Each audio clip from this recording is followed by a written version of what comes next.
Good morning, children. Today we will study Ostwald's dilution law, something important, and if you just pay attention, you will understand it properly. Just be attentive. Now, see here, children. Suppose we have any electrolyte AB. It breaks up into A plus B minus. It gets dissociated.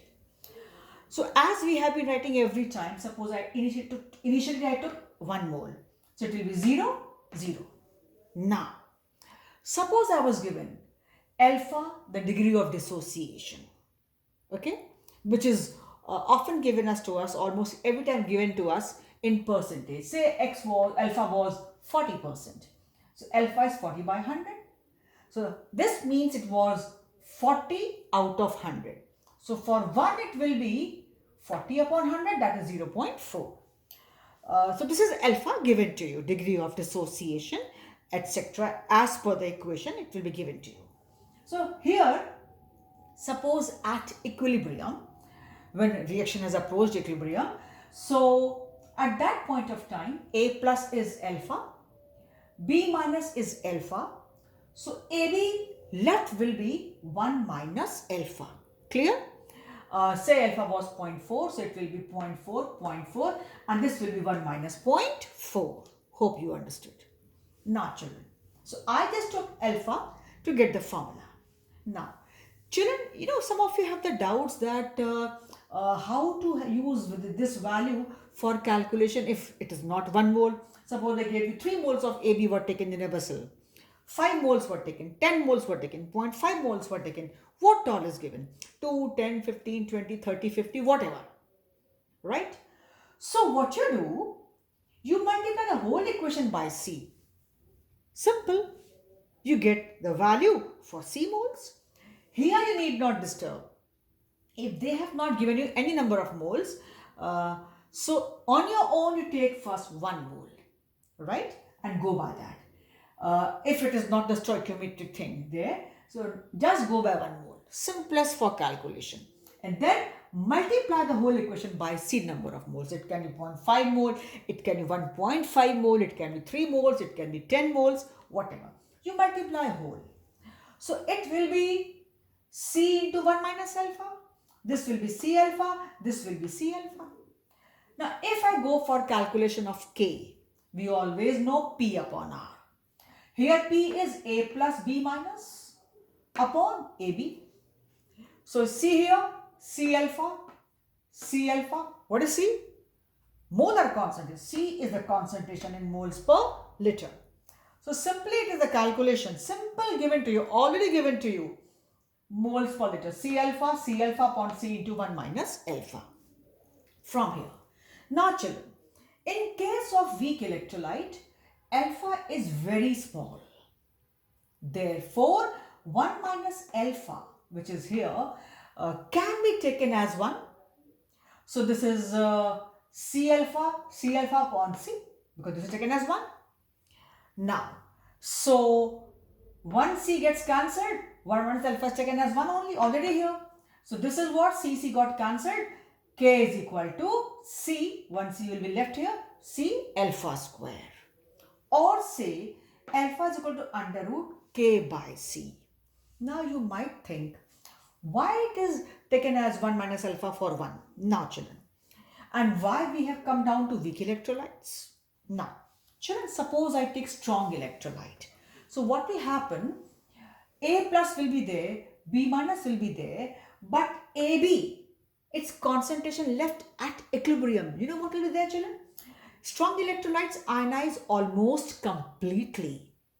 When they ionize almost completely means they will be having high value of alpha, the degree of dissociation. Say above 90%, 95%, 98%. So 1 minus 0.98 or 100 minus 98, 2, negligible. So if it is almost 100% by chance, in that case 1 minus 0.9, almost 0. And you never know, in some cases it can be 0 as well. So if it is A plus B minus and upon 0, anything upon 0 is what? Infinite. With the result, the very concept of this calculation of K, gets nullified. It's not applicable. Cannot be used. Hence, this whole law, sorry, and this calculation holds good only for weak electrolyte, because this kind of equilibrium, the active masses of the product upon reactant, this equilibrium does not exist in case of strong electrolytes. Reason being, this part becomes almost zero. This part becomes almost zero. And I have again shown you, if alpha is given to you in any percentage, how you bring it down to 1 mole to be used here for calculation. Now, so we got K is equal to C alpha square. You put it, this is 1. So 1C gets cancelled, 1C is left and alpha square is left. So K is equal to C alpha square. Children, when you will try at home yourself, you will see this comes out to be like this. Or say alpha is equal to under root K by C from here only. Here K is dissociation constant. C is the concentration in moles per liter already given to you. And if it is not given in moles per liter, then you will have to divide it by V, by V, by V, by V. But since it is given moles per liter, so we need not divide. Suppose it was given to you the number of moles and the volume of the container was 10 liters, 5 liters. Then you have to have V here, V here, V here. Because ultimately our C has got to be in moles per liter. That you will get to know by seeing the question itself. Then children, again I am trying to make it very clear. Note, 1 minus alpha is taken as 1 only where alpha is less than 5%. And in case of weak electrolytes, alpha is generally less than 5%. So they will give you some idea. Or if they write it's weak electrolyte, so you can take it as 1 minus alpha. Right children? 1 minus alpha as 1. From here only you see children that alpha is equal to under root. Alpha is directly proportional to 1 upon under root concentration. And you know, concentration and dilution. Since molar concentration is inversely proportional to volume or dilution, right? Since molar concentration, this molar concentration in moles per liter is inversely proportional to volume. Because if volume increases, this concentration decreases, right? If volume increases, the number of moles per liter will decrease. And if volume decreases, the number of moles per liter increases. So they are inversely proportional. I repeat, concentration moles per liter and volume or dilution, they are reciprocal. Why? If volume increases, then the same number of moles are in more volume. So the number of moles per liter decreases. Concentration decreases. And if volume decreases, the number of moles per liter increases. Hence, they are reciprocal. Now, since they are reciprocal, children, so we can say, as it was alpha is equal to under root K by C, we can also say alpha is equal to under root KV. What is V? Dilution, right? Or the volume. The number of moles, this is volume. Concentration moles per liter, this is volume, or say dilution. So we got one formula. One is K is equal to C alpha square. Other was alpha is equal to under root K by C, or say alpha is equal to under root KV. This is generalization or mathematical form of Ostwald's dilution law. This is generalization or mathematical form of Ostwald's dilution law. One may ask you for 2 marks, what is Ostwald's dilution law? So you will have to do this whole if it comes for 2 marks.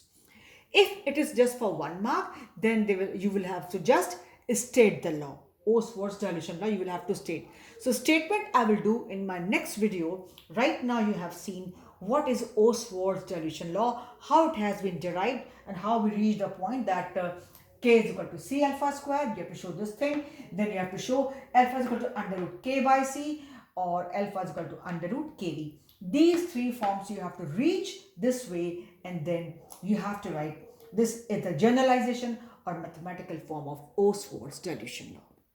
Right? What is C? What is K here? You have to write as I have elaborated. So hope it is clear to you. And I again repeat, children, you always go by one for standard framing of the equation, and then multiply it by whole as C, no confusion, you will never go wrong. Some of you were writing, if it is given for 3 moles, then how should I do? Let it be 3 moles. You go by 1. 1 minus 3, 1 minus alpha, alpha, you multiply the whole by C, multiply whole by 3. Let it come out with whatever is there. Right? So you follow this policy for solving numericals. Always 1 minus alpha, then multiply by the number. If there is only one reactant, when there are two reactants, then the scenario is different. Then you have to go by the number of moles the way they are given. But if it is only one reactant, you can multiply the whole equation by C. I repeat, if there's only one reactant, like here it is only AB, then you multiply the whole by. But if it was N2 plus 3H2 giving you 2NH3, then you cannot multiply. Because one is 1 mole, other is 3 moles. So you cannot multiply in that case. In that case, how you will go, we will see gradually when you do the numericals. And that I have given also in your sheet, and within a day or two I'll send you the solutions also. I'm giving you ample of time to solve those questions, and try again.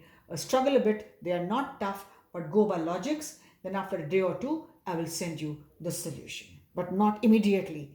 You just try those questions yourself, and same thing I've shown here. So I mean, they are somewhere interrelated like this way if it is one reactant, but if there are two reactants, then you have to, how to use, I will send you the solution.